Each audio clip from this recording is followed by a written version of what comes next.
दोस्तों good evening, कैसे हो। आयंशी स्टडी में आपका स्वागत है। तो दोस्तों हम करा रहे हैं वर्ग 2 सोशल साइंस में CTT और वर्ग 2 की तैयारी। ठीक है, तो आइए हमारे चैनल से जुड़ जाएगा। अभी वर्ग 2 पात्रता की एग्जाम होने वाली है, तो आज अपन पढ़ाएंगे दोस्तों सोशल साइंस के लिए सब्जेक्ट है हिस्ट्री। तो आज का टॉपिक है दोस्तों चोल वंश। तो आइए हमारे चैनल से जल्दी से जुड़ जाएगा। और कल भी हमने MCQ क्लास लिए थे वर्ग 2 हिस्ट्री की और पॉलिटिकल की लिए थी, तो डिस्क्रिप्शन में लिंक दिया गया है, वहां जाकर आप देख लीजिएगा। और ज़्यादा से ज़्यादा हमारे वीडियो चैनल सब शेयर करिएगा दोस्तों, सब्सक्राइब करिएगा, लाइक करिएगा। हम ऐसी क्लास लाते रहेंगे डेली। तो आइए फर्स्ट क्वेश्चन करते हैं। फर्स्ट क्वेश्चन क्या करा है, कौन सा दक्षिण भारतीय राजवंश अपनी उत्कृष्ट कांस्य मूर्तियों के लिए प्रसिद्ध है। तो ऑप्शन ए है दोस्तों पल्लव वंश, ऑप्शन बी है चोल वंश, ऑप्शन सी है चेर वंश, ऑप्शन डी है विजयनगर साम्राज्य। तो इसका आंसर होगा दोस्तों ऑप्शन नंबर बी चोल वंश। देखिए दोस्तों, इसका हमने जो थ्योरिकल है वो बहुत पहले पढ़ा दिए थे, हमारी पुराने वीडियो देखना, थ्योरिकल मिल जाएगी। और ये वाला टॉपिक बहुत महत्वपूर्ण है एग्जाम की दृष्टि से, यहाँ से बहुत क्वेश्चन आएंगे तुम्हारे वर्ग 2 पात्रता एग्जाम में। ठीक है, तो इसका ऑप्शन होगा बी। देखिए चोल वंश को हम थोड़ा समझेंगे। चोल वंश दोस्तों अपनी जो चोल कांस्य मूर्ति के लिए प्रसिद्ध था। किसके लिए प्रसिद्ध था भैया? चोल कांस्य मूर्ति के लिए। ये मूर्तियाँ क्या रही थी? लास्ट वेक्स तकनीकी से बनाई जाती। कौन सी तकनीकी भैया? लास्ट वेक्स तकनीकी। मतलब नटराज है, शिव की नृत्य नाचते हुए मूर्ति है, मुद्रा है, जैसे पार्वती, विष्णु और अन्य देवी देवता की मूर्तियाँ चोल काल की विशेषता है। किस किस की? शिव है, विष्णु है, पार्वती है। इसको ध्यान से समझिएगा भैया, जो भी मैं बोल रही हूँ तो आप लिख लिया करिएगा, हमें यहाँ लिखने में थोड़ा दिक्कत हो रही है। ठीक है, अब नेक्स्ट क्वेश्चन करेंगे। Question number 2। क्वेश्चन नंबर 2 क्या कर रहा है, निम्नलिखित में से कौन सा वाक्टक वंश की राजधानी थी।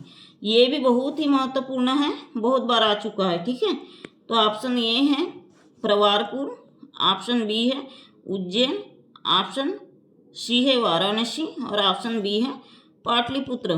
तो इसका आंसर होगा दोस्तों प्रवारपुर, ऑप्शन नंबर ए। देखिए वाक्टक वंश की राजधानी पावरपुर है, मतलब प्रावारपुर। वर्तमान में कहाँ पे थी दोस्तों? महाराष्ट्र में थी। ठीक है, इस वंश के सबसे प्रसिद्ध शासक प्रसवसेन प्रथम थे। ठीक है, जिन्होंने क्या किया था, खुद को साम्राज्यवादी कहा था, और जिसमें अजंता की गुफा के संरक्षण मिले थे। ठीक है, इतना याद रखिएगा, जो मैं बोल रही हूँ आप लिख लिया करिएगा।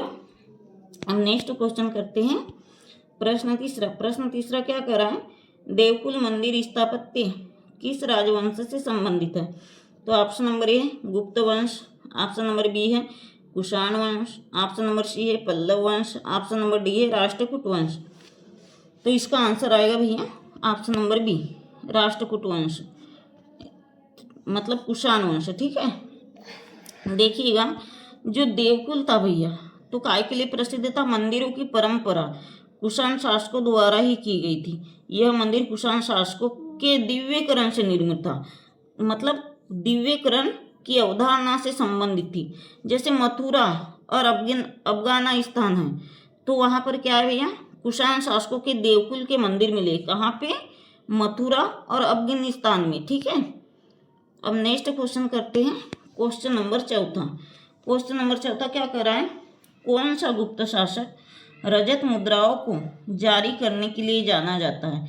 कौन सा जाना जाता है भैया? ऑप्शन नंबर ए है चंद्रगुप्त प्रथम, ऑप्शन नंबर बी है समुद्रगुप्त, ऑप्शन नंबर सी है चंद्रगुप्त द्वितीय, ऑप्शन नंबर डी है स्कंदगुप्त। तो इसका ऑप्शन आंसर होगा इस चंद्रगुप्त द्वितीय। ठीक है, सी होगा। देखिए भैया आज की क्लास तो कोई भी ना छोड़िएगा, और लाइक वाइक शेयर वेयर कर दिया करिएगा। बहुत ही महत्वपूर्ण टॉपिक लाए हैं हमने आज। ठीक है, हम नेक्स्ट क्वेश्चन करेंगे। क्वेश्चन नंबर 5 क्या कह रहा है, देखिएगा निम्नलिखित में से परमार वंश का संस्थापक कौन था। ये तो बहुत ही महत्वपूर्ण है। ठीक है, ध्यान से समझिएगा, आज के पूरे क्वेश्चन इंपॉर्टेंट हैं, आए हुए हैं। ठीक है, PYQ क्वेश्चन है। ऑप्शन नंबर ए मुंज, ऑप्शन नंबर बी है भोज, ऑप्शन नंबर सी है उपेंद्र, ऑप्शन नंबर डी है वाक्यपति। तो इसका आंसर होगा भैया सी उपेंद्र। मतलब जो परमार वंश की स्थापना उपेंद्र ने की थी। यह वंश का मुख्य रूप कहाँ से मिला था भैया? मुख्य रूप, इस वंश का मुख्य रूप मालवा और मध्य भारत में शासन करता था। कौन? मालवा, जो परमार वंश के थे। ठीक है, परमार वंश के सबसे प्रसिद्ध शासक राजा कौन था? राजा भोज। ठीक है, इसका कार्यकाल कब से कब तक के था? 1010 से 10,055, 1010 से 10,055 तक। ठीक है, अब नेक्स्ट क्वेश्चन करेंगे। नेक्स्ट क्वेश्चन नंबर 6 देखिएगा। क्वेश्चन नंबर 6 क्या कह रहा है? पुष्यभूति वंश को किस नाम से भी जाना जाता है? छोटा क्वेश्चन है लेकिन बहुत महत्वपूर्ण है। तो ऑप्शन नंबर ए वर्धन वंश, ऑप्शन नंबर बी है मौर्य वंश, ऑप्शन नंबर सी है गुप्त वंश, ऑप्शन नंबर सी है सातवाहन वंश। तो इसका आंसर होगा भैया ऑप्शन नंबर ए, पुष्यभूति वंश को वर्धन वंश के नाम से भी जाना जाता है। इसका सबसे प्रसिद्ध शासक कौन था भैया? हर्षवर्धन था। ठीक है, इतना याद रखिएगा, हर्षवर्धन था, है ना। आज की क्लास बहुत महत्वपूर्ण है, छोड़ के ना भागिएगा, क्लास को पूरी देखिएगा और सब्सक्राइब करिएगा भैया, ताकि आपको नेक्स्ट क्लासेस, नेक्स्ट वीडियो ऐसी फ्री यूट्यूब चैनल में देखने को मिलेगी।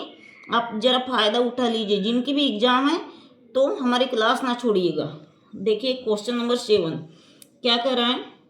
नासिक प्रशस्ति शिलालेख किसके द्वारा जारी किया गया था? किसके द्वारा जारी किया गया था? ऑप्शन नंबर ए है Gautamiputra Satakarni, option number B है Vashishthiputra Pulumavi, option number C है रुद्रदामन प्रथम और ऑप्शन नंबर डी है यज्ञ सातकर्णी। तो इसका आंसर होगा दोस्तों ऑप्शन नंबर ए गौतमीपुत्र सातकर्णी। तो थोड़ा इसके बारे में अपन जान लेंगे। यह क्या होता है दोस्तों? यह सातवाहन साम्राज्य की सबसे शक्तिशाली शासक कौन रहता है भैया? तो गौतमीपुत्र सातकर्णी। ठीक है, जिनकी विजय और गुणों का वर्णन किया गया है। मतलब इनके गुणों का वर्णन किया गया, कहाँ वर्णन किया गया है? प्रशस्ति शिलालेख के द्वारा। ठीक है, इतना याद रखिएगा। अब नेक्स्ट क्वेश्चन करेंगे। क्वेश्चन नंबर 8 क्या करा भैया? कर्ण वंश का संस्थापक कौन था? कौन था भाई? देखते। ऑप्शन नंबर ए है मयूर शर्मा, ऑप्शन नंबर बी है शिववर्मन, ऑप्शन नंबर सी है पुलकेशिन प्रथम, ऑप्शन नंबर डी है कृष्ण प्रथम। तो इसका ऑप्शन होगा ऑप्शन नंबर ए आंसर होगा। कौन था भैया? मयूर शर्मा। ठीक है, अब 9 देखते हैं। क्वेश्चन नंबर 9 तो क्या कर रहा है? प्रतिहार वंश के अंतिम महान शासक कौन थे? कौन थे भैया? ऑप्शन नंबर ए नागभट्ट प्रथम, ऑप्शन नंबर बी है मिहिर भोज, ऑप्शन नंबर सी है महेंद्रपाल प्रथम, ऑप्शन नंबर डी है राज्यपाल। तो इसका आंसर होगा दोस्तों डी राज्यपाल। प्रतिहार वंश के अंतिम महत्वपूर्ण शासक थे वह मोहम्मद गजनई। मतलब कौन सा सन रहता है? 1018 ईसा पूर्व। ठीक है, 1018 ईसा पूर्व के दौरान आक्रमण करके पराजित होता है। ठीक है, याद रखिएगा। अब देखते हैं क्वेश्चन नंबर 10वां क्या कह रहा है भैया? प्रसिद्ध सूर्य मंदिर कोणार्क का निर्माण किस वंश ने करवाया था? आज हमने बहुत सारी बुकों से छाट के आज हमने क्वेश्चन डाले भैया, ताकि आपकी एग्जामों में डेफिनेटली वो क्वेश्चन आ सके और आप बना सको। कैसे भी करके आप पात्रता एग्जाम निकाल लीजिए। फ्री यूट्यूब चैनल है भैया, इसका कोई चार्जेस नहीं है। बस देखिएगा, लाइक करिएगा, शेयर बस कर दीजिएगा और सब्सक्राइब करिएगा। सब्सक्राइब इसीलिए बोल रहे भैया क्योंकि आपको नेक्स्ट क्लास मिल सके। ठीक है, तो देखिए इसका ऑप्शन है option number A, option number B Ganga वंश, ऑप्शन नंबर सी काकतीय वंश, ऑप्शन नंबर डी है विजयनगर साम्राज्य। तो इसका आंसर होगा दोस्तों ऑप्शन नंबर आंसर होगा बी गंगा वंश। इसके बारे में थोड़ा समझ लेते हैं। देखिए जो कोणार्क का सूर्य मंदिर था भैया वो गंगा वंश के राजा का था। कौन से वंश? गंगा वंश के राजा का था। मतलब जिसमें नरसिंह देव जो प्रथम रहता है 13वीं सदी ने बनाया था। किसने बनाया था भैया? नरसिंह देव प्रथम ने 13वीं सदी में बनाया था। और याद रखिएगा यह जो मंदिर है चोल वंश का, तो इसे क्या कहा जाता है भैया? Black pagoda. ठीक है, मतलब काला मंदिर। इस मंदिर को, सूर्य मंदिर को ब्लैक पेगोडा भी कहा जाता है, याद रखिएगा। ठीक है, नेक्स्ट क्वेश्चन करेंगे क्वेश्चन नंबर 11। क्वेश्चन नंबर 11 है निम्नलिखित में से कौन सा राजवंश अपनी नौसेना शक्ति के लिए प्रसिद्ध है? कौन सा है भैया?